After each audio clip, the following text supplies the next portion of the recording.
Welcome বন্ধুরা, তোমরা সবাই কেমন আছো? আমি তো খুব খুব খুব ভালো আছি। তোমরা ভালো থাকো। যে যেখান থেকে আমার ভিডিও দেখছো তারা নিশ্চয়ই সবাই ভালো আছো। ঠাকুরের কাছে প্রে করি আমার পরিবার যেন সব সময় ভালো থাকে, সুস্থ থাকে।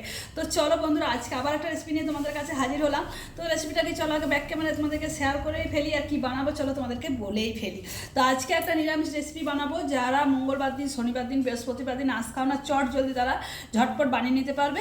তো চলো ব্যাক ক্যামেরায় শেয়ার করি। তো দেখো, কড়াই অলরেডি আমি বসিয়ে দিয়েছি। কড়াইয়ে তেল আমরা চলে এসেছি, তোমরা দেখতেই পাচ্ছ ধোয়া উঠছে। তো দেখো, তেলের মধ্যে প্রথমেই দিয়ে দিচ্ছি একটা তেজপাতা, আর একটু দিচ্ছি সাদা জিরে ফোড়ন দিয়ে দিলাম। আজকে বানাবো মটরশুঁটি আর আলুর একটা ঘুগনি কি আলু মটরের তরকারি, যাই বলো না কেন, একটা নিরামিষ রেসিপি তোমাদের সাথে শেয়ার করব। তো দেখো, ফোড়ন আমার চলে এসছে, খুব সুন্দর একটা মিষ্টি গন্ধ বেরিয়ে আসছে ফোড়ন থেকে।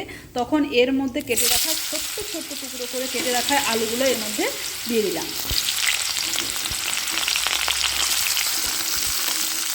আলুটা দিয়ে খুব ভালো করে কিন্তু নাড়াচাড়া করবো। আলুটা কেটে খুব দেখো ছোটো ছোটো পিস পিস করে কেটে খুব ভালো করে জল ঝারিয়ে আমি এটা তুলে রেখেছিলাম।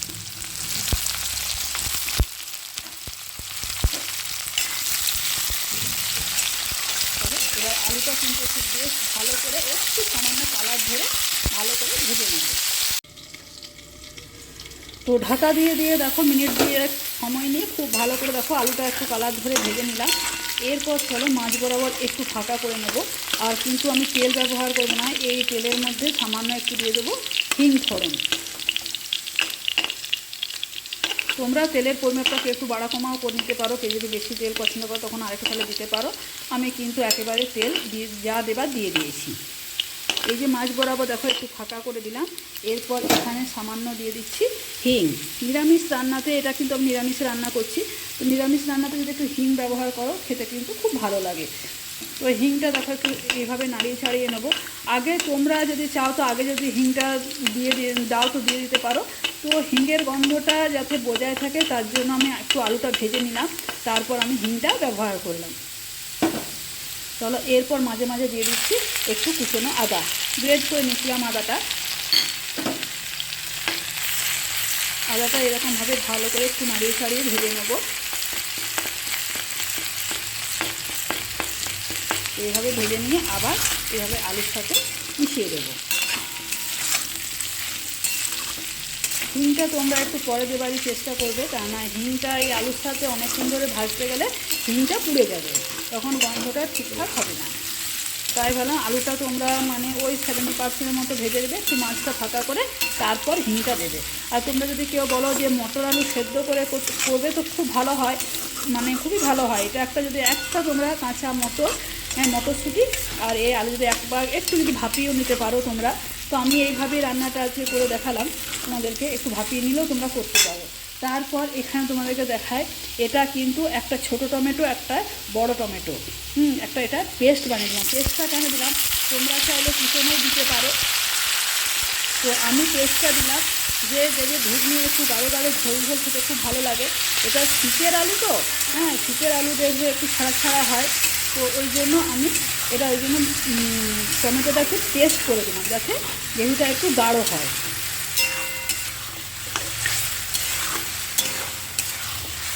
তারপর দেখো এখানে মশলার মধ্যে দিয়ে দিচ্ছি নুন, হলুদ, একটু ঝাল লঙ্কার গুঁড়ো আর কয়েক দানা চিনি।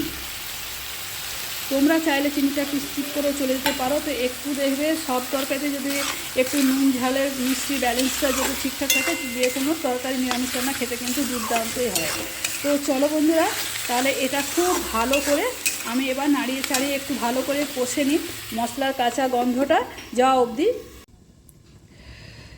তো মিনিট দুয়েকের মতো খুব ভালো করে দেখো কষে নিলাম। দেখো সুন্দরভাবে আমার কি সুন্দর কালারটাও এসছে, তো সুন্দরভাবে নাড়িয়ে চাড়িয়ে কষে নিলাম। আমার তেলও সুন্দর মানে রিলিজ করতে শুরু করে দিচ্ছে, খুব সুন্দর কিন্তু একটা হিং, আদা, টমেটো খুব সুন্দর কিন্তু একটা গন্ধ আমার মানে ছড়াচ্ছে আর কি। তো দেখো এর মধ্যে তো কী কী মশলা তোমরা ব্যবহার করলাম, এখনও তো কিচ্ছু মশলা ব্যবহার করিনি বন্ধুরা, দেখলে তোমরা। তো জাস্ট নুন, হলুদ, মিষ্টি আমি দিয়েছি আর একটু ঝাল লঙ্কার গুঁড়ো দিয়েছি এর মধ্যে। তোমরা ঝালটা নিজের পরিমাণ মতো বাড়া কমা করে নেবে। আর এর মধ্যে কয়েকটা তোমরা দিলে আদা, কাঁচা লঙ্কা, মানে যারা শুকনো লঙ্কা খাও না আর কি, তারাও আদার সাথে কাঁচা লঙ্কা আদা একসাথে পেস্ট করে নিতেও পারো। তো চলো এর মধ্যে এবার 1 বাটি মটরশুঁটি, আমি বড় বাটির 1 বাটি মটরশুঁটি এর মধ্যে দিয়ে দিলাম। মটরশুঁটিটা দিয়ে খুব ভালো করে মিশিয়ে নেব, যাতে সমস্ত মশলা মটরশুঁটির মধ্যে মিশে যায়। এগুলো ঢাকা দিয়ে দিয়ে খুব ভালোভাবে কষে নেব।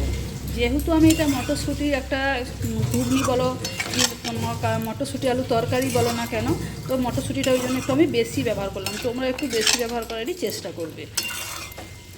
আর সাইডে বন্ধু বসিয়ে দিয়েছি গরম জল। যে কোনো রান্না যদি গরম জল দিয়ে করো তো দেখবে তার স্বাদ সম্পূর্ণ কিন্তু আলাদা হয়। চলো মিনিট দুয়েকের মতো ভালো করে নাড়িয়ে চাড়িয়ে কষে নিই। তো মিনিট দুয়েকের পর তোমাদের কাছে আবারও হাজির হলাম। তো চলো কি সুন্দর দেখো আমার কালারে চলে এসছে, আর খুব ভালোভাবে কিন্তু নাড়িয়ে চাড়িয়ে কষে নিয়েছি। এরপর এর মধ্যে আমি গরম জল দিয়ে দেবো। দেখো জলও আমার ফুটছে, এর মধ্যে চলো গরম জলটা আমি অ্যাড করে দিচ্ছি। এই তরকারিটা কিন্তু একটু ঝোল ঝোল বন্ধুরা হয়।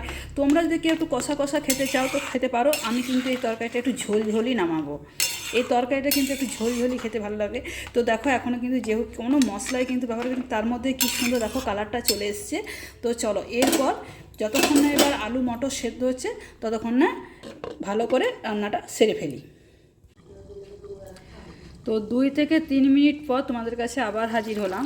তো চলো গ্রেভি আমার টকবক করে দেখো ফুটতে শুরু করে দিয়েছে। হ্যাঁ, আর কী সুন্দর দেখো মাখো মাখো তরকারিটা হয়েছে। যেহেতু আমি টমেটোটা পেস্ট করে দিলাম, এরপর দুটো একটা আলু এইভাবে খুন্তি দিয়ে ভেঙে দেবো। তাহলে তরকারিটা কিন্তু আরও কিন্তু গাঢ় গাঢ় ভাব চলে আসবে। দুটো একটা আলু ভেঙে দিলে কি আরও খেতে কিন্তু ভালো হয়। এরপর এখানের মধ্যে দিয়ে দিচ্ছি কয়েকটা কাঁচা লঙ্কা, আর দেবো খানিকটা ধনেপাতা। আর আরেকটা মশলা ব্যবহার করছি এরপর তোমাদেরকে দেখাই। এটা আমার স্টোর করে রাখা। এটা কি কি আছে তোমাদেরকে এটা বলে নিচ্ছি।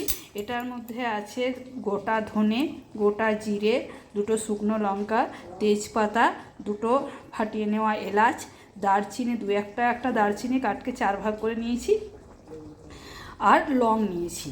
ভালো করে একটু ড্রাই রোস্ট করে এটা আমার স্টোরে রেখে দিই। যখন যা মশলা নিরামিষ রান্নায় ব্যবহার সবসময়তেই এই মশলাটা আমি কিন্তু ব্যবহার করি। তো চলো এখান থেকে হাফ চা চামচ, বেশি মশলা কিন্তু ব্যবহার করব না, হাফ চা চামচ ব্যবহার, এতেই কিন্তু কাফি। এরপর দেখো এই মশলাটা দেওয়ার পর খুব সুন্দর কিন্তু একটা গন্ধ বেরিয়ে আসবে।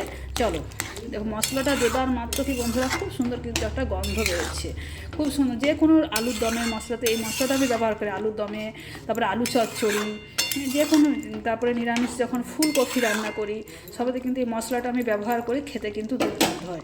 চলো মিনিট দুয়েকের ফুটিয়ে নেবো। মিনিট 2 থেকে 2 মিনিটের মতো ফুটিয়ে গ্যাসের ফ্লেম আমি এবার অফ করে দেবো। তো ঢাকা দিয়ে দেখো 2 মিনিট ফুটিয়ে নিলাম। তো দেখো মটরশুঁটির ঘুগনি কি তরকারি যাই বলো না কেন আমার একদমই রেডি হয়ে গেল। তো চলো বন্ধুরা এটা কিন্তু আমি পাতলা পাতলা নামাবো। খাবার সময় কিন্তু এটা একটু টেনে নেবে, কিন্তু এটা এরকমই ঝোল ঝোল বন্ধুরা হয়। তো তোমরা যদি কেউ কষা কষা খেতে চাও তো কষা কষা বানিয়ে নিতে পারো। তো চলো গ্যাসের ফ্লেম আমি অফ করে দিচ্ছি। তো বন্ধুরা রেসিপিটা তোমাদের কেমন লাগলো অবশ্যই কিন্তু তোমরা আমাকে কমেন্ট করে জানিও। আর ভালো লাগলে চ্যানেলটাকে সাবস্ক্রাইব করে বন্ধু পরিজনের কাছে শেয়ার করে আমার পাশে থাকার অনুরোধ রইল। কত লোভনীয়, কত সুন্দর দেখতে হচ্ছে, আর খেতে কিন্তু দুর্দান্ত হয় বন্ধুরা। তোমাদেরকে বারবার বলছি অবশ্যই কিন্তু তোমরা একবার বানিয়ে করে দেখতে পারো। তো চলো আজকের মতো তাহলে টাটা, বিদায় নিচ্ছি। আবার অন্য কোনো দিন অন্য কোনো রেসিপি নিয়ে তোমাদের কাছে হাজির হয়ে যাবো।